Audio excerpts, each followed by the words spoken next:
Okay, good morning, everybody. Hope everybody's well. Happy Thursday for those who are joining us live. Whatever day, week it is for you, happy whatever day that is. And this is a lot of what we're getting after, just so you know, is this idea of happiness. Happiness is not an easy thing.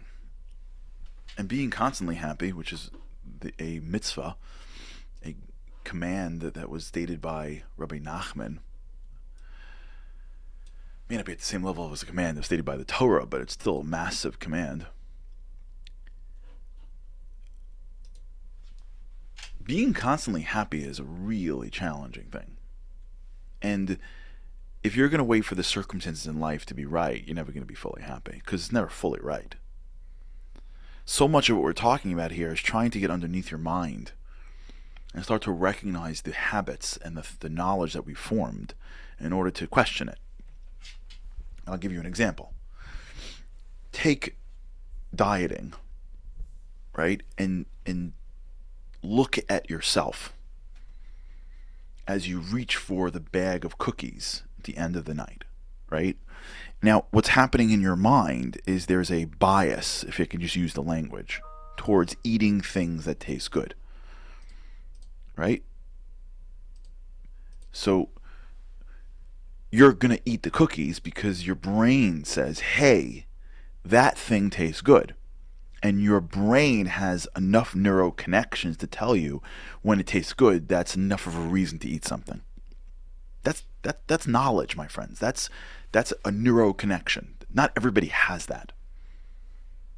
Not everyone grew up in a world where you reach for something because it tastes good. Lots of people grew up in a world where you reach for things because it's healthy. I don't know, that person, if they were a diabetic, they wouldn't reach for the bag because it tastes good.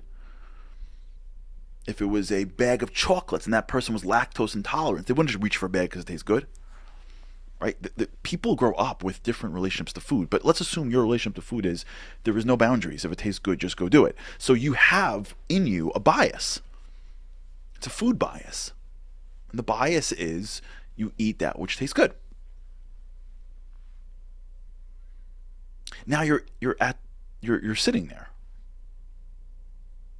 and you have another thought that comes in and goes, oh, you can't do that. What's going on in your brain? Well, your brain is now dealing with two different cognitions.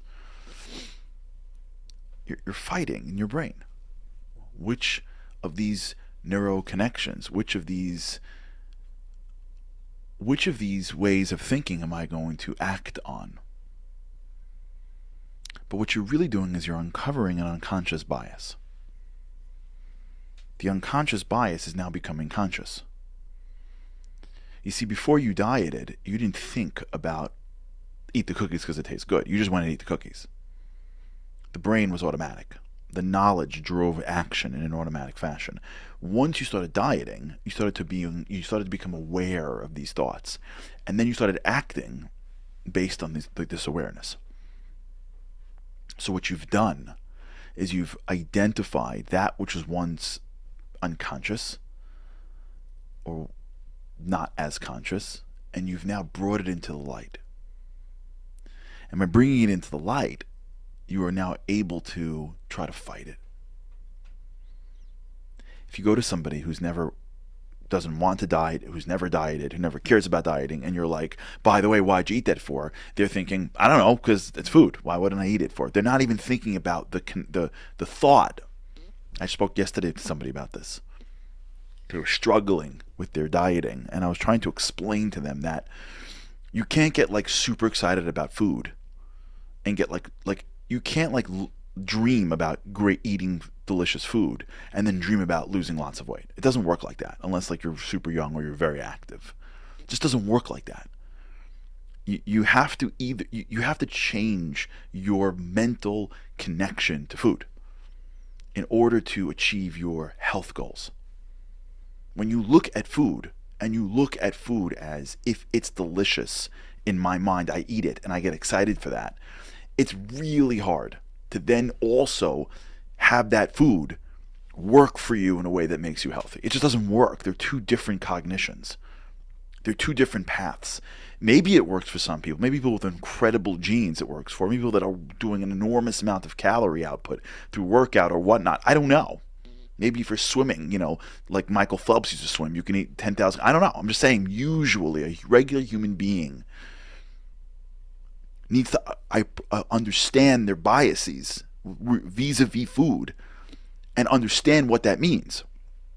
That means if you get excited about something, you have to just know that your excitement towards the food will drive you to eat certain foods because it is the bias, it is the knowledge, it is the wisdom, it is the neural connection in your mind that is driving your actions. If you don't even realize it's happening, how are you going to stop it? You're not going to know why you reach for pizza. You're not going to know why you reach for donuts. You're not going to know. But at least recognize it and say, this is my relationship to food. I've always had this relationship to food. It happens sometimes as you get to your 40s. You see this all the time with people who they eat like they're 15 years old, well into their 40s. Fruity Pebbles and donuts and muffins and then pizza and then double pizza and then late night snack, and then all of a sudden they're like, hey, how come where did this belly come from? Do you know what lettuce tastes like? And they're like, no, I don't eat lettuce. I'm like, okay, fine. I'm okay with that. I'm not judging you. But if you're telling me your health goals are, somewhere in the area of actually being healthy, you gotta rethink the Fruity Pebbles. And I'm saying the mid-afternoon muffins, I don't know. But just be aware of it. Forget if you change it. Be aware. That's what I'm talking about. Unconscious bias is about being aware of things that we were thinking about something that we had no shot at changing until we think that we're thinking these things. If I'm not aware of what makes me sensitive, then how am I ever going to change the fact that I keep on getting upset at these people? I keep on being threatened when I walk into these rooms. I keep on stopping from taking on this opportunity or challenge. I don't know why. If I'm not aware of my bias and I keep on disparaging or looking down at people, I'm not even aware of it. This happened over the weekend. A girl that I know really well, an incredible person, met with somebody. I gotta be careful. And that person disparaged her. This girl's amazing. Because he saw her and didn't understand her. Right? If I'm not aware of my own biases, if I'm not aware and I look at someone and size them up in a second, and I've got so much subconscious stuff going on that maybe is right sometimes, but maybe is wrong sometimes, I could really do damage to people. I could really do damage to myself. I can really, at the very least, stop myself from growth. I don't got to go sit on a therapist couch for 10 years. I could just think. I got something in my head driving my actions. What is driving my actions? Why am I reaching for the cookies? Why am I mad at that person? Why am I freaking out? Why am I so upset? Why am I on the phone talking about this person for so long? Why did I just say that to that person?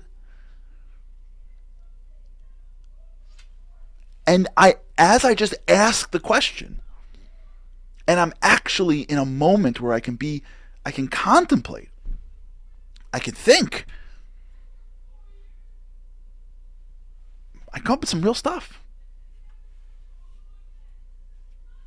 I can be honest with myself. Maybe I'm sensitive about that. And I got to be aware that person isn't trying to hurt me. I'm just really sensitive about it. Maybe I don't know, maybe I'm a human being. And like every other human being, I have confirmation bias. And so when I see someone who looks like me, I think they're smarter or they're like me. But when I see someone who doesn't look like me, I judge them. Maybe. I don't know. We're human beings. The more I'm able, the more we are able to see our minds as just computers and to see the beliefs that we have in our own minds as just neural connections, the more we can pull them out and look at them and judge them and question them. And it may take us a lifetime to fix them. That's okay. It's called life. But we don't get on the merry-go-round of life and just go round and round our whole lives. We stop. We get off the merry-go-round. We start walking the long road called growth, called change, called control. We start delving into how we see the world and why, and we start fighting the cognitions that we don't like. And just like fighting the bag of cookies until you win, you'll fight an unconscious bias until you win. You will. You'll fight a sensitivity until you win. I know. That's our goal. That's life. You know, there's a great rabbi named Rabbi Salanter. Rabbi Yisrael Salanter said that it is harder to fix one habit than it is to study the entire tractate of Talmud. All of them. Thousands of pages of Talmud is easier than fixing one habit. We're seeing why. But it is a worthy fight. It's what makes life worth living. All right, everybody, have a great weekend. Shabbat Shalom. With God's help, we can't wait to see you next week. Have a great weekend.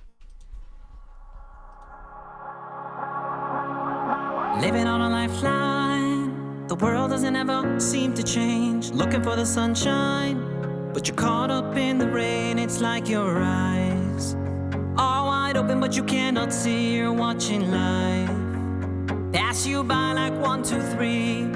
Walking in destruction, the winds of life blur your vision. All the devastation forever feels like you're on the run. It's time. No one else can set you free, you're locked inside.